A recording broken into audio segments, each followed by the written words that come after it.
everybody. It's an honor to be here today. This is actually my first time in Lithuania and all of Europe, but I have to say it's been a pleasurable experience. I got to explore Vilnius over the past few days, and I've really had a good time here. Like he said, my name's Drake Anthony, and I'm a student at Southern Illinois University in Carbondale, and I'm studying chemistry with a minor in mathematics. But perhaps I'm best known for my videos that I post on the internet, and I'm known on YouTube as the DIY Laser Guy. And my videos pretty much pertain to giant lasers that are built from like scrap electronics parts and broken computers. And these aren't like laser pointers like this weak thing right here. They can light stuff on fire and they can cut stuff. They're amazing. I love to do this stuff. And I posted these videos on the internet for quite a long time now.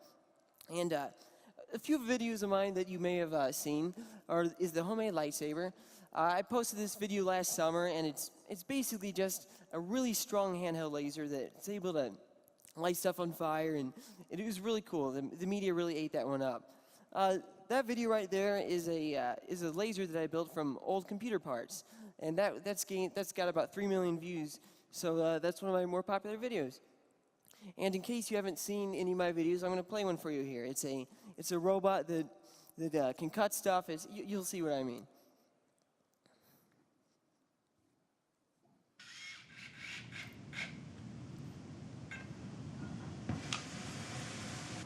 Hi YouTube. I apologize for the lack of videos lately, but I'm going to try and make enough for that today.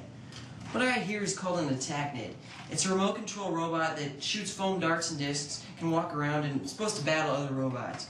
It's actually a really well designed toy, but I think you know where I'm going with this. It needs more death ray lasers.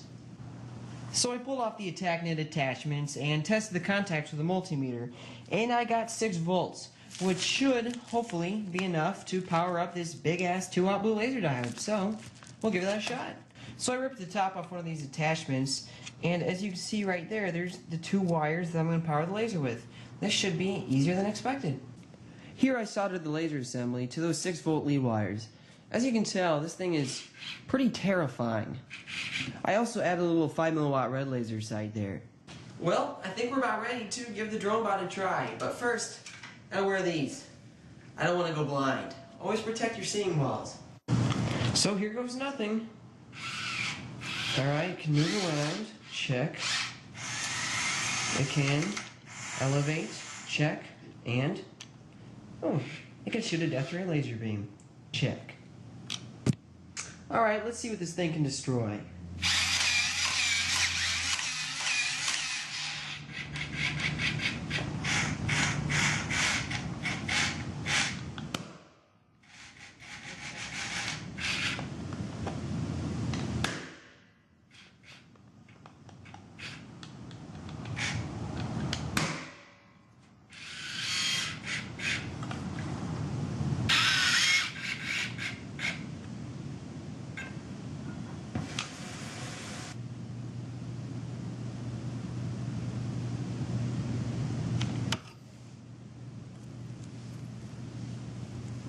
Well everybody, that's about it, but I hope you liked the video. This is definitely my scariest creation to date, I would have to say. Be sure to subscribe to my channel for more videos like this, and until the next video, stay safe and happy lasing. Thank you. So hopefully that video gave you an idea of what I like to do. It's a bit of a mad scientist hobby, but it's something I really enjoy to do. So this brings me to the main point of my speech, which is professional tinkering, turning DIY projects into something great. So the first thing I like to define is DIY, which means do it yourself. And DIY it's taken a lot of craze on the internet. Just because so many people can post projects of their own, a lot of people can look up DIY projects on the internet and do these at home, and that's really cool. And the other word I like to define is tinkerer. And now in the dictionary it says that a tinkerer is an unskilled person who likes to fix things. Now, I don't really like that word, or I don't like that definition, because my version of a tinkerer is somebody that, just because they don't exactly know everything, they're willing to figure it out for themselves, to do it themselves, you know, to figure out and create all on their own. And it gives them such a better learning experience to do this. And this is the definition of a tinkerer that I'm going to use for the rest of my speech. So my main parts of my speech are first, my life as a tinkerer, or how I got started doing these mad scientist projects. Secondly is history's greatest tinkerers, or people that, these are like great scientists that they didn't have much to work with, but they discovered some of the greatest inventions of all time. And then third, the art of tinkering, or why you should get involved with do-it-yourself projects and what benefits you can have. So how I got started doing this, I was 11 years old, and I wasn't one to read much, but I picked up this book in my school library called Fascinating Experiments in Chemistry. And this book was amazing because it showed you how to set up these, like, basically a lab at home, how to do these cool experiments, like mix chemicals that start on fire on their own, and grow these cool crystals that look like gems. It was amazing, and it was all from chemicals that you could just buy at the hardware store. And I was so enamored with this book. I always carried it around with me, constantly reading through it, and I did all the experiments in that book. I really enjoyed it. But after reading that book, I wanted to learn more. So I went on the trusty internet, and I learned that you can make fireworks at home. And I guess this was kind of a dangerous hobby to have as a kid, but I played it safe. And so I started building my own fireworks, and like I remember making shells that shot up in the air and exploded with a bunch of colors, or little things that spin on the ground and explode. It was a lot of fun, and I blew a lot of stuff up. But it really was an educational experience. Pyrotechnics is an art that's based on chemistry, and doing these experiments actually taught me quite a bit of chemistry. So before I even went to high school, I had learned quite a lot from this, and it even gave me a head start for that. So I owe a lot to that book because it got me started in the whole art of tinkering. And then, oops, skip that one. But yeah, so and then now I study chemistry in college, and that's because I got interested at this young age from doing my own experiments at home. It wasn't because I took the class in high school and learned just simple like math calculations and boring stuff like that, but because I got to see it. I got to see stuff explode and light on fire, and I got to do it myself. I was able to tinker with this. So then how I got onto lasers. So in one of my science classes, we learned about the simple physics of how light works and even how a laser works. So I went online and read about the lasers, and in fact, I read that anybody can just go online and buy a green laser pointer. And green laser pointers are so special because even if you were to compare that to this weak red laser pointer here, even though it would be the same power, it'd be so much brighter just because our eyes are that much more sensitive to green light. And in fact, you could see the green beam in the night sky. So I had to have one. So I saved up some money, and I bought one. It came in the mail, and I played around with it, and I enjoyed it, but I wanted more power. So I ripped it apart, and I broke it. I didn't know what I was doing, but I was trying to find a way to make it stronger, but I destroyed it in the process. But it was a learning experience. I was able to learn from that just the construction of it, how there's a driver and a laser diode and these crystals and how it all works together. So then I realized I wanted to try it again. So I bought another laser pointer, another green laser pointer, and I ripped this one apart more carefully, and I read a bit about electronics beforehand. And this time I was able to tweak this little part inside of there. It's called a potentiometer, and adjust the current going to the laser diode in there.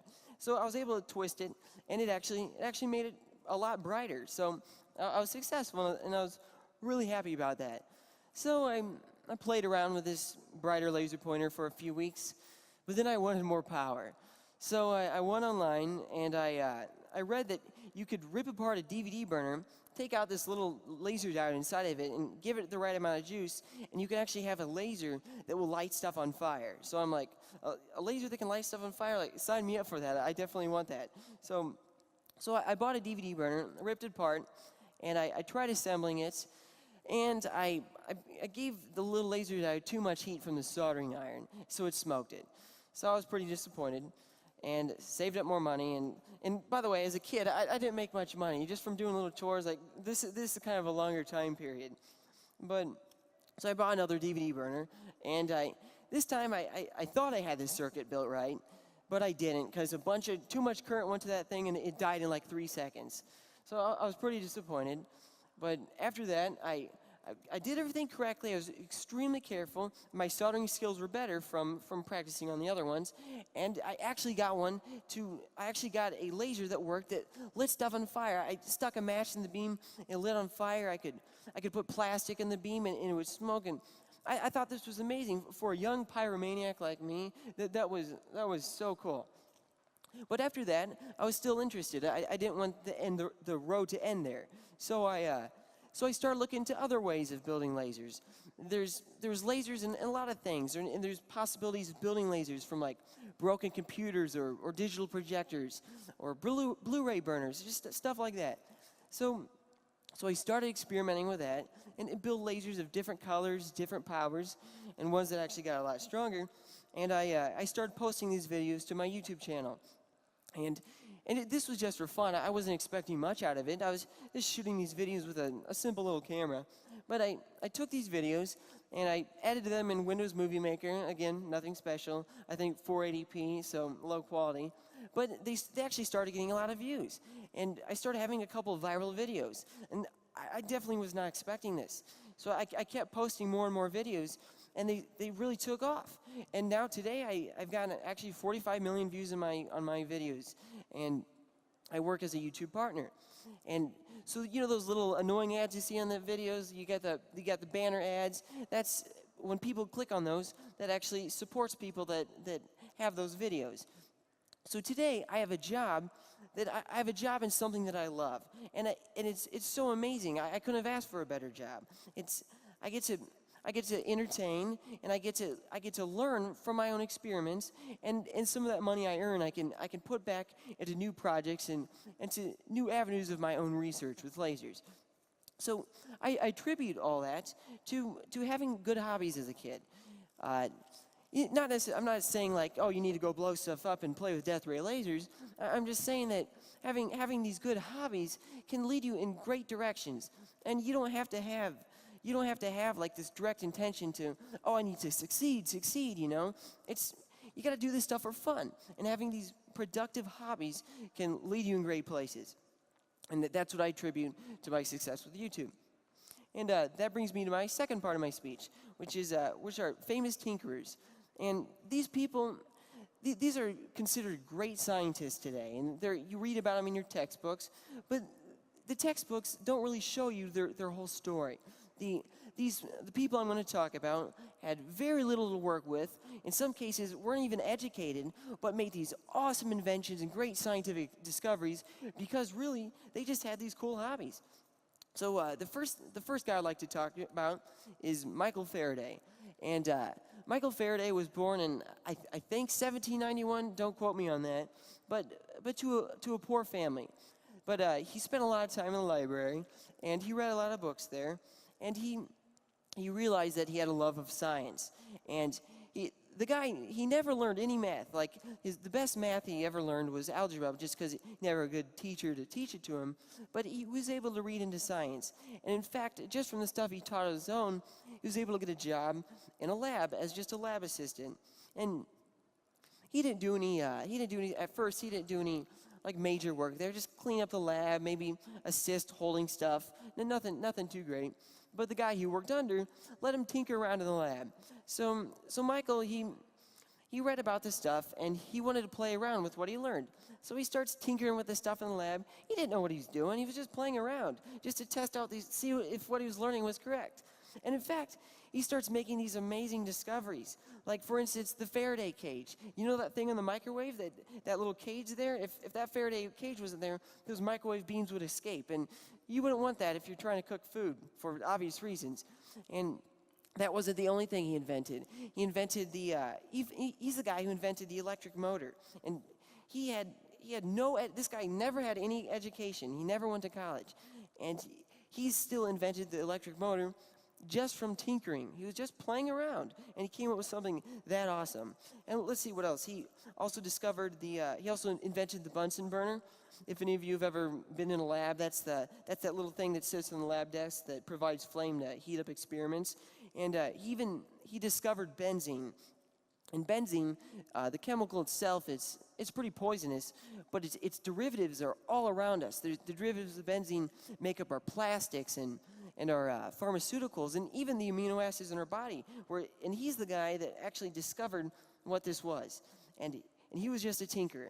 And just because he had this creativity and an urge to learn things on his own and to tinker, he was able to make this great discovery. And that's why he was such a great scientist. The second guy I'd like to talk about is Gregor Mendel. And I'm sure if any of you have taken any biology classes, you've probably heard about this guy. He's known as the father of modern genetics.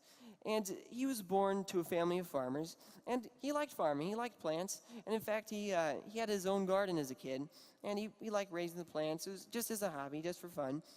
And when he got a little bit older, he was a very religious man, so he joined a monastery.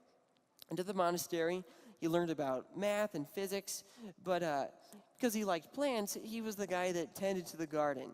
And when he was gardening here, he noticed that the pea plants, they had like some variations. That like some of them were taller, some of them were shorter. Some of the pea pods were like yellow and green. And there really wasn't a mix between the two. And now at the time, they thought that inheritance was like 50% from the mother and 50% from the father, from like plants, animals, and all living creatures. Well, he thought differently because from how he saw these pea plants. So he sets up this experiment. His tinkering was with these pea plants. So he sets up all these experiments. He crosses them in special ways, takes careful notes, and he documents several of the different traits, like the plant size, the flower color, the pea pod size, the pea pod color, and a few other things. And he takes careful notes. And he does this for years. And at the end of all this experiment, he determines like the laws of genetic inheritance. This was absolutely way ahead of his time. Even Charles Darwin did not believe this. And so he went and published his results. And in fact, no one believed him. They thought it was stupid. They thought, oh no, 50%, it's 50%. It makes no logical sense. And it was actually like later down the road before anybody actually recognized what he actually discovered there. He discovered the laws of inheritance. And because this man was, again, curious, had a desire to learn on his own, he was a tinkerer, and that's what got him where he got. That's what got him these great discoveries, because he tinkered, and that's what made him so great. And then the third guy I'd like to talk about is George Washington Carver. Now this guy is special because he was born a slave in the southern United States, and he was born in 1864, which at that time there was a civil war in the United States going on for several reasons, and one of them was slavery. And he was actually born as a slave, and he was known as Carver's George, which that was the slave owner's name. But after the war, slavery got abolished, and he got freed. But his family was still dirt poor. You can't just if you were slaves, you can't just start up from nothing. There was nothing there. So his family, they grew cotton, which was the common crop in the South. But they had terrible yields. They would plant cotton year after year, and it was so hard for them to get good yields. For some reason, they were having terrible results. Had barely any cotton to sell, and had no money to make from this, and they were dirt poor. But George Washington Carver, he had a garden on his own. He actually had a secret garden in the woods that he hid because he didn't want his friends to make fun of him. And he had a bunch of plants out there. He'd walk out to the garden and check out his plants. And one other thing, he wanted an education, and where he grew up, there was a school nearby, but it didn't let black people in it because it was very segregated then. So even he couldn't get an education there. He had to walk for like miles or kilometers, that's what you call it here. Yeah, for kilometers, he had to walk kilometers to get to his school. And after a while, he was able to apply to college. And in fact, when he finally made it into college, he went all the way there and got kicked out at the door because he was black. Well, anyway, he came back, he was disappointed, kept persistent, applied to other colleges, and he actually made it in. And there he studied agriculture. And when he was studying agriculture, he learned that there's a group of plant called legumes, I think that's what it's called, and cotton is one of these. Or not cotton, peanuts. Peanuts are one of these.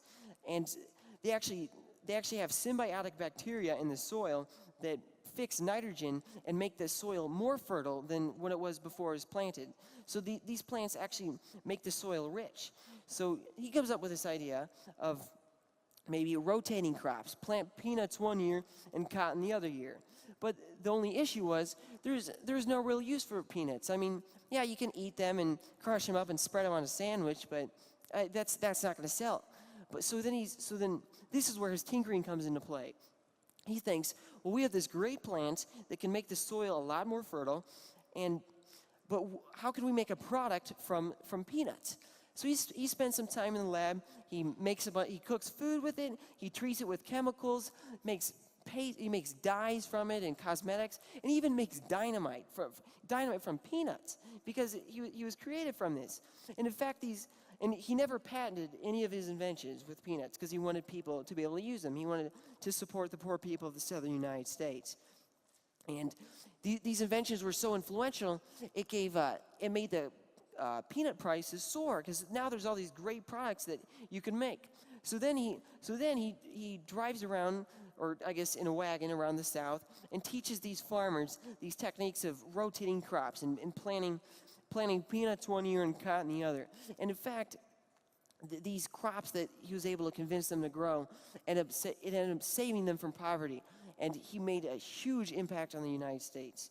And it's because this man was a tinkerer. It wasn't, he was a slave. He didn't have much to work with, but he had, just like the other guys, he had a curiosity and an urge to learn. And he took matters in his own hands.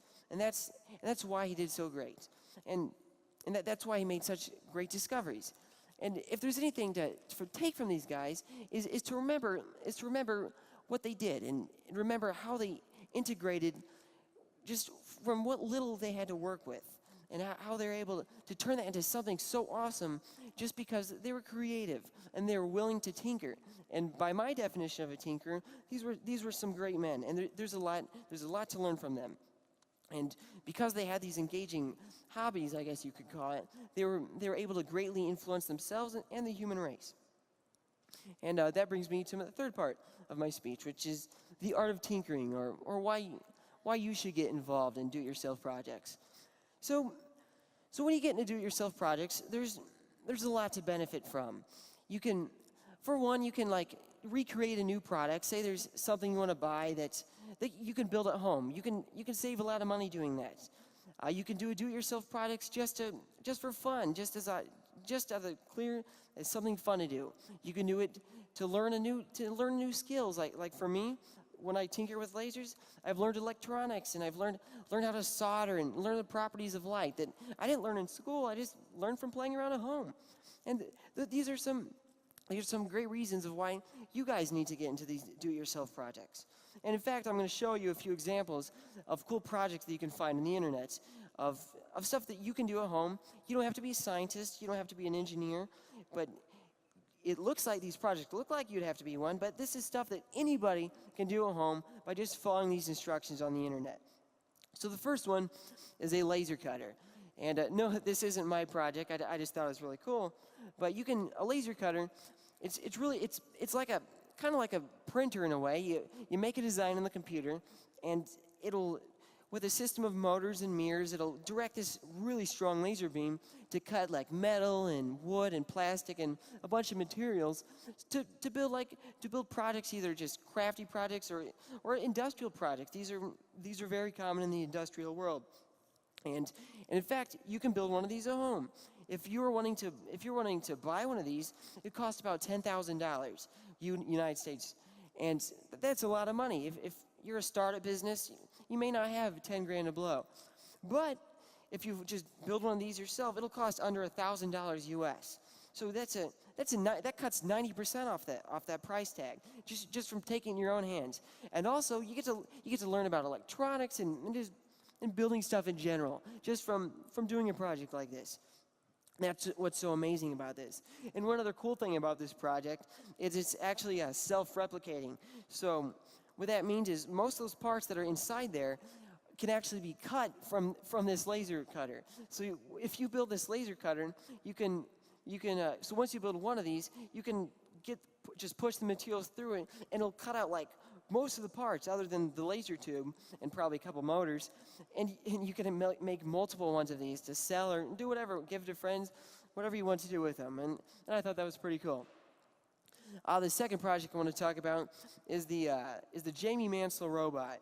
Now, this is different from the other projects because this guy he lives to invent stuff based off complete scrap stuff, and that project right there, he wanted to build a giant walking robot, and I quote, to make the world more awesome. And that's the only reason why he wanted to do this.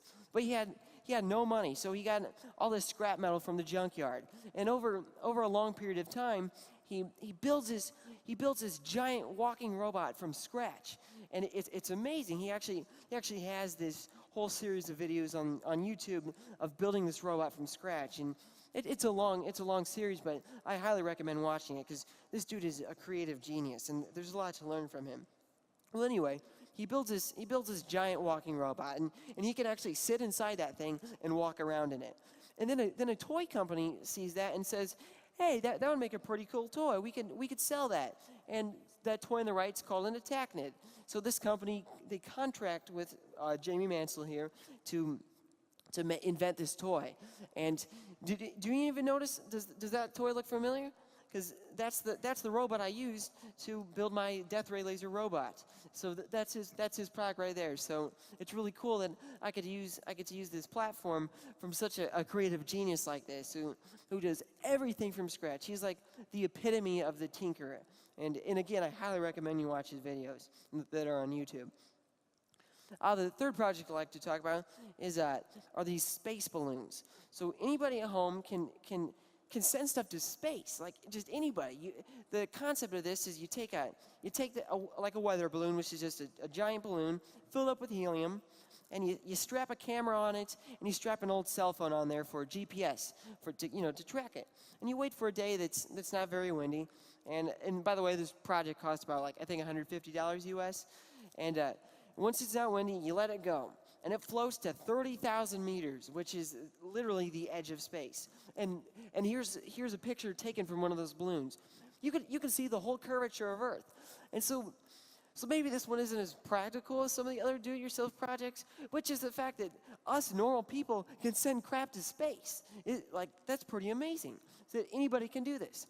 You can take pictures of your whole area from a view from space, and then eventually the balloon gets so high up, the pressure gets so low, and the balloon expands and it pops and it falls out of the sky, and then you track it from that little cell phone that's strapped to it and hope it doesn't land in water. So these are some really cool examples of projects that you get to do at home, and doing projects like these. So just by doing a single one, it may not.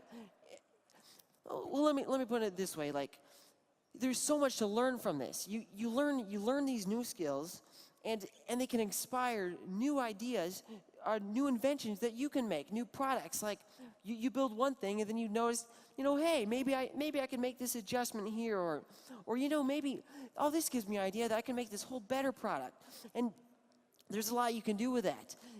Discovery isn't just limited to the scientists and the engineers. We tend to put those people on a pedestal like, they're smart, they have all the money and research funding. Nah, that's not me. No, I just showed you examples of people that started from scratch. And we have so many more resources than they did today. We have the internet. We have so much information at our fingertips. And we can do anything with that. And there's so much that we can do. The innovation is not limited to these high people that we put on a pedestal. We all have creativity inside of us that we can express in different ways, and that's how we can innovate and make new projects and make new inventions and change the world really. And that's what makes do-it-yourself projects so great. And another cool part about do-it-yourself projects is for young people that are going to go to school. Like, for example, when I played around with chemicals and lasers and all that mad scientist stuff, I realized that, hey, I do like science. Now if I played with that and hated it and thought, this stuff's too hard or it's stupid or whatever, well then before I went to college, then I don't waste my time in school realizing that this is something I hate. So anybody who has a slight interest in any field, there's going to be do-it-yourself projects of varying degrees. Maybe not electronics, that's just my specialty, but there's all these great things that you get to do from that, and it gives you experience to a new field, and that's another great thing about doing do-it-yourself projects. And really, to get in, if any of you have already been part of do-it-yourself projects, well, more power to you. But if not, again, the internet is your greatest resource. There's so much information. You have Google, you have Wikipedia, and I'm sure a lot of people harp on Wikipedia, but there really is a wealth of knowledge there. There's a lot to learn, and I'm sure any students are pretty familiar with going there for their homework because anybody can add information to that, and you have a lot of experts in the field who provide such elaborate information. And then, of course, you can check the sources to make sure they're legit. But there's a lot of information to learn there to get started in a project of your own. And then also Google, obviously, type in any search term. It's gonna give you millions of results. You can't ever go through them. It is a huge wealth of information available on the internet. And then you also have YouTube, obviously, where there's video tutorials of how to build pretty much anything. I mean, you've all been on YouTube. You've seen all the videos. There's instructionals of how to do stuff, or educational videos, and videos of cats doing stupid things. But there's a lot to learn from YouTube.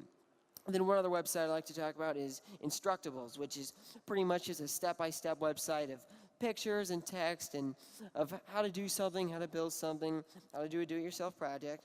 And these are good resources to start if you want to get going in DIY projects. So to get started, you gotta set aside some time. Maybe instead of watching TV for 4 hours on that day you got off, maybe put some time into building something, into learning about something, and working with your hand and figuring out something for your own. There really is a benefit to doing that. You can, just by doing your own experimentation and your own tinkering, you can do so much with that. There's so much to learn. We can be like Michael Faraday and George Washington Carver and Gregor Mendel. These are just common people, and we can be like them just by good use of our time and doing these do-it-yourself projects. So if there's anything I want to emphasize today, it's to get out there and start tinkering. There's a whole world of opportunity out there, and you really should take advantage of that. So thank you very much. It's been a pleasure talking to you. So that was Drake Anthony. Thank you so much. Thank you much. Did you have fun? Oh, of course, of course. Did you love him? Oh. There you go. Thank you. I told you you're going to be fine. Thank you. There's a question coming up in just a few seconds. There you go. Which experiment would you like to do the most? Shoot with lasers, blow up something big, or send a balloon with the camera to space? Ooh, that's a tricky one. That's a What do good you think? one. What do you think? Which one would you go for? I'm probably going to have to say shoot with lasers. I mean, blowing stuff up is a lot of fun. Sure. And if you do it legally, of course, just to put that out there. And of course, sending stuff to space is fun, but I have to say I really get satisfaction of taking a giant laser beam and just blowing something up with it. Just the sheer power of taking a beam of light and lighting stuff on fire. I think that's really cool. Well, you look at that. The results are quite the opposite. They're split. Yeah. But to each their own, Yeah. All right, guys. Yeah. That was Drake Anthony. Thank you so much. Yes, thank you very much. At 10 a.m., the next speaker.